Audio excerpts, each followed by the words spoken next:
By January 1965, close friends of Pio Gama Pinto, Vice President Oginga Odinga's key political strategist, were warning him that his life was in danger. They advised him to lie low or even leave the country altogether for a while. Malcom was killed because of another brother named Pinto. A lot of people thought he was African, but he was East Indian. He was born in Nairobi. He's the one that changed Malcolm's head from black nationalist to Pan-Africanism and made that connection from here to there. And the government said, we can't let this happen. He's the one that persuaded Malcolm when he went to Africa and stayed 7 weeks and met with all the real leaders. And then he's... In the heart of Kenya's struggle for independence, one man's voice rose above the tumult, championing the cause of social justice and equality. Pio Gama Pinto, a fearless journalist and politician, not only fought against colonial oppression, but also paid the ultimate price for his unwavering beliefs. A sacrifice that would echo through the corridors of history and inspire generations to come. Hello everyone, and welcome back to Musyoka Reports, your one-stop shop for great videos filled with engaging content, insightful discussions, and a community that shares your passions. If you enjoy what you see, don't forget to hit that subscribe button and turn on the notifications bell so you never miss an update. Join us as we explore, learn, and grow together.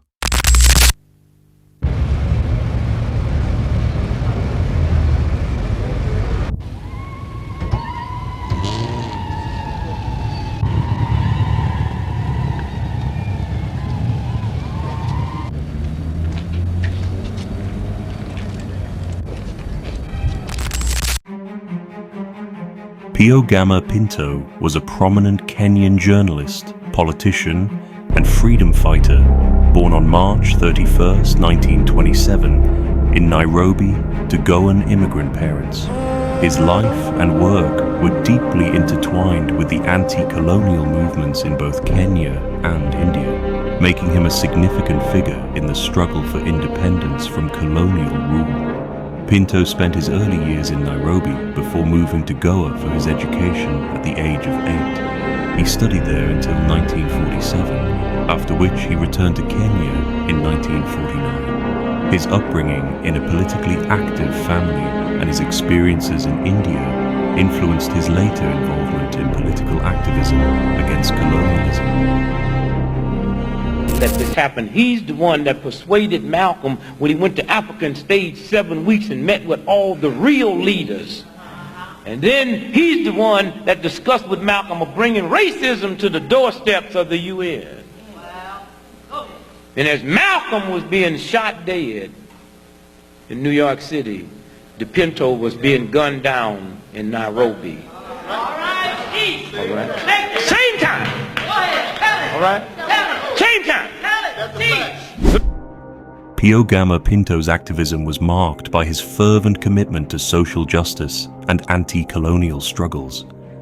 After returning to Kenya in 1949, he quickly became involved in the Kenya African Union, KAU, which later transformed into the Kenya African National Union, KANU, that played a pivotal role in the country's push for independence from British colonial rule.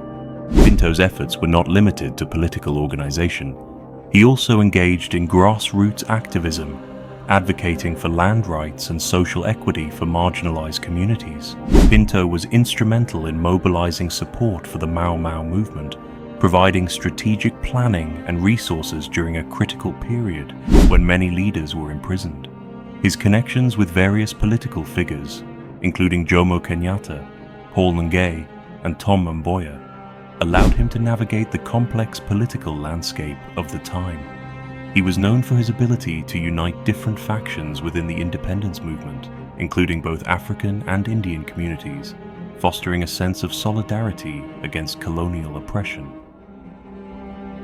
In addition to his political work, Pinto was a prolific journalist who founded Pan-African Press Limited, which published several influential newspapers that advocated for African nationalism and socialism. His writings often critiqued colonial policies and called for unity among all Kenyans in the fight against oppression. Notably, he played a significant role during the first Lancaster House Conference in 1960, where he helped establish the Kenya Freedom Party, further solidifying his position as a key figure in the independence movement. Pinto's activism extended beyond Kenya. He was involved in international efforts to liberate other colonies, such as Goa, from Portuguese rule. His global perspective on colonialism and social justice helped him forge alliances with other liberation movements across Africa and Asia, reflecting his belief that true freedom could only be achieved through collective action against imperialism.